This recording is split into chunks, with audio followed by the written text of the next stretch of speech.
જય હિન્દ મિત્રો, સ્વાગત છે કે નવી માહિતી નવા વિડીયોની અંદર। મિત્રો આજના વિડીયોની અંદર ગુજરાત પોલીસ કોન્સ્ટેબલ અને પીએસઆઈ ભરતીને ધ્યાનમાં રાખીને ખૂબ જ મહત્વના સમાચાર સામે આવ્યા છે।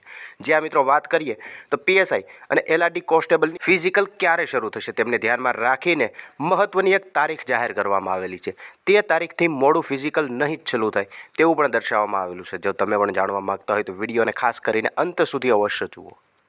તમે જોઈ શકો છો જય હિન્દ મિત્રો, પીએસઆઈ અને એલઆરડીને લગતા એક મહત્વના સમાચાર છે કે જે મિત્રોએ માત્ર પીએસઆઈ અથવા તો પીએસઆઈ અને કોન્સ્ટેબલ બંનેમાં ફોર્મ ભરેલા હોય તેવા મિત્રોએ આજથી એક પણ દિવસ ગ્રાઉન્ડ જવાનું ટાળવું જોઈએ નહીં। જે આ મિત્રો ફિઝિકલની તૈયારી કરતા હોય તો એક પણ દિવસ તમારે પાડવો જોઈએ નહીં, કારણ કે કોન્સ્ટેબલની અંદર પીએસઆઈ અને કોન્સ્ટેબલ બંને વર્ગની અંદર ફોર્મ ભરાયેલા છે। તો માત્ર પીએસઆઈની અંદર ફોર્મ ભરેલા હોય તેવા મિત્રો અને પીએસઆઈ પ્લસ કોન્સ્ટેબલ બંનેની અંદર ફોર્મ ભરેલા હોય તેવા મિત્રોનું ગ્રાઉન્ડ છે તે સૌથી પહેલાં આવશે।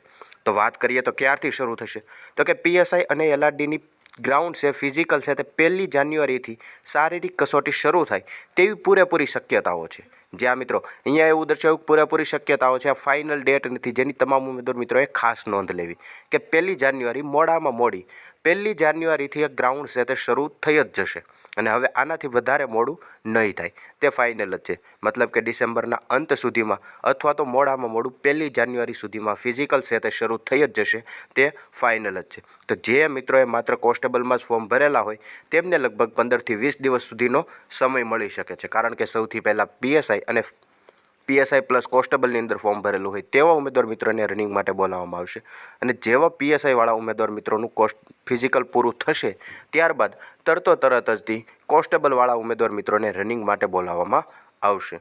જ્યાં મિત્રો આવી રીતે પીએસઆઈ અને કોન્સ્ટેબલનું ગ્રાઉન્ડ છે તે મોડામાં મોડું 1 જાન્યુઆરી સુધીમાં શરૂ થઈ જશે અને આવીને આવી માહિતી જોતા રહેવા માટે હમણાં ચેનલને સબસ્ક્રાઈબ જરૂરથી કરી લેજો।